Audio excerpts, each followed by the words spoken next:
Hello, my darlings. Today we are taking a look at an affordable and accessible art supply inspired by a former affordable accessible art supply that I reviewed here on this channel. Today we're taking a look at the Prang semi-moist watercolors. These are the oval 8-color set, and it comes with a impossible to remove clip and save coupon for free art supplies for your school.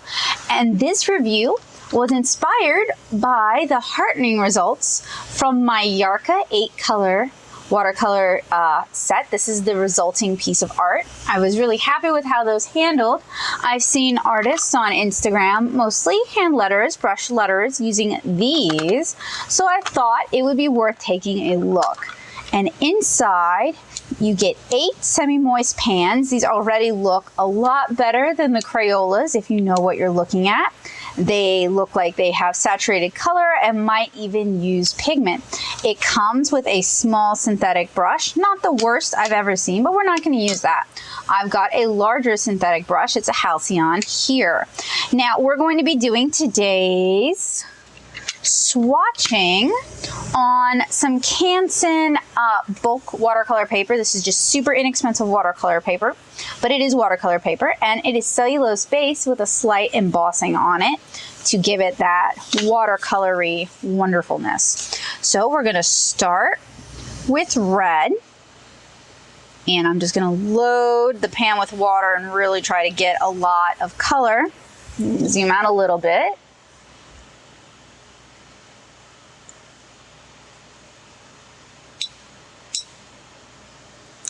Actually, let me bloop some water into each pan before we even get started anyway.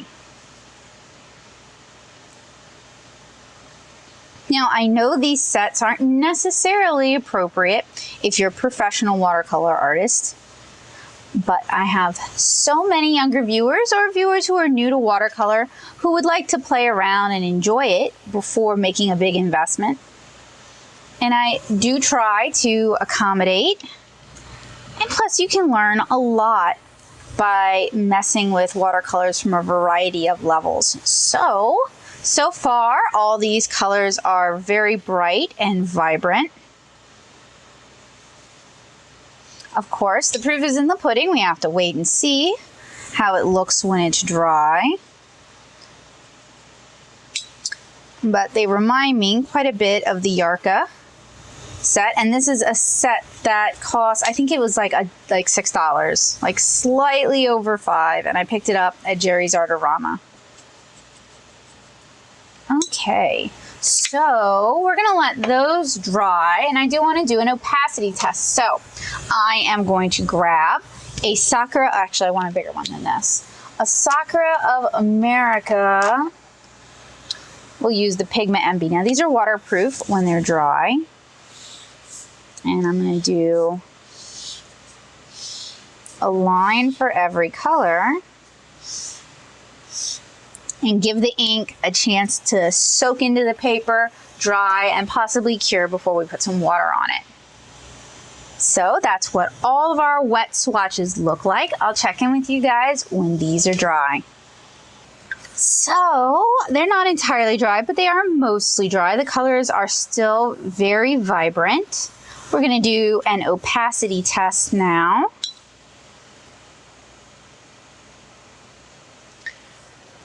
And if you guys are looking for information on how to mix with a limited or a primary set of colors like here, and when I say primary, I don't mean actual primary colors. I mean primary as in small children's cut, like this sort of set, the rainbow set.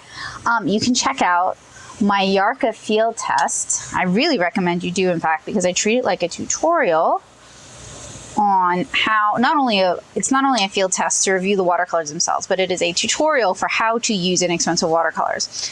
And I can continue that with the field test for this set, since I think this set is actually gonna make it to that phase. That's what these swatches and unboxings are really about. It's to help me determine whether the materials we're taking a look at are worth the 6 to 10 hours it takes to do a field test.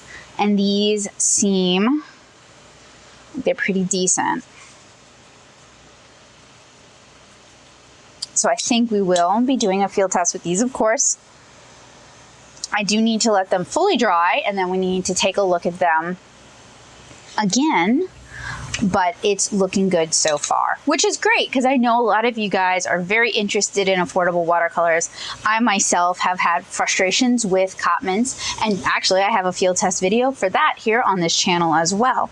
And I even have a field test video for the Daniel Smith, which is not at all inexpensive watercolors. Those are very nice professional watercolors, but I do have a video on using the Essential 6 to mix the colors you want. So if you're looking to work with a smaller gamut of colors, but you want nicer colors, you can check that out as well. Not all of these are dry, but most of them are dry. We can already tell a few things. One, they are, I want to say they're pigmented. I do not know this for a fact. Now, Crayola and Up and Up, they use dye base for their watercolors, which makes them very washable, but it doesn't. You can check out natasuit.blogspot.com and search affordable art supplies to really see how those hold up. But they're hard to use, they're difficult to layer, they pick back up as you add additional layers. I just really wouldn't recommend them for anyone who's actually interested in learning how to watercolor. I'm sure they're fine for brush lettering, but I've had a lot of difficulty with them, and I find them soapy to use because they have a lot of glycerin in them as well. The Yarka paints did have some glycerin, but I think they were pigment based, just based on how I could layer things. Now with these, I'm thinking they might be pigment based as well. Let's see if I can find, no, I cannot. I may have to look it up and let you guys know. They are made by Ticonderoga, Ticonderoga. I can never say that right. Anyway, they are made by a company that does make quality art supplies. Not necessarily Prang, but they make excellent pencils. So they probably know what they're looking at when they're looking at quality. They also went down fairly vibrant. I didn't notice them being particularly soapy to use or hard to activate, anything like that. Now you can see there is some glossiness up here in the orange. I'm trying to get the light to catch it like that. See, that comes from, either comes from a lot of gum arabic, which I don't think is going on in these. I think it's glycerin because these are so quick to activate. Glycerin tends to be the useful binder for that. And there's a little bit of blooming there, but in general they're vibrant and bright, and I think we could paint with them without too many problems. I'll do something I don't normally do, and I'll try to. I feel like it lifts a little easier than your average watercolor, but there is still some staining to them, which tells me they're probably using pigments, or maybe pigments and dyes, in order to get these colors. And I'm using a synthetic brush, and synthetic brushes tend to be stiffer and they tend to lift pigments, lift colors a little bit better. So, you know, I don't necessarily know that if we layered things, we would get the same problem, but that is what the field test is for. So I hope you guys found this video useful, helpful, and informative. I feel like these are excellent colors if you're a brush letterist who's looking for some affordable watercolors, or a calligrapher who's looking for some very affordable watercolors to play around with. These are very accessible. They're very easy to find. I've never seen them in Walmart, but I'm sure you can get them on Amazon. I know you can get them at Jerry's. So you don't have to search too hard, and you can find a link to these in the description below if you're interested in them.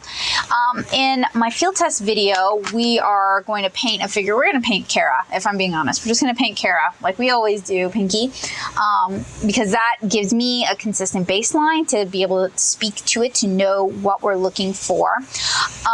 And I can demonstrate that for you guys and walk you guys through it. And if you guys respond with interest in this video, I can also show you how to mix darker skin tones like Naomi's. And that way you're not just stuck painting Caucasian skin tone. You can paint a variety of skin tones with these paints if that's something you guys are interested in. I hope you are. Let me know in the comments below and I'll get on it. So thank you guys so much for hanging out with me. Thank you for watching this, and I will see you guys in the field test soon. Bye, guys.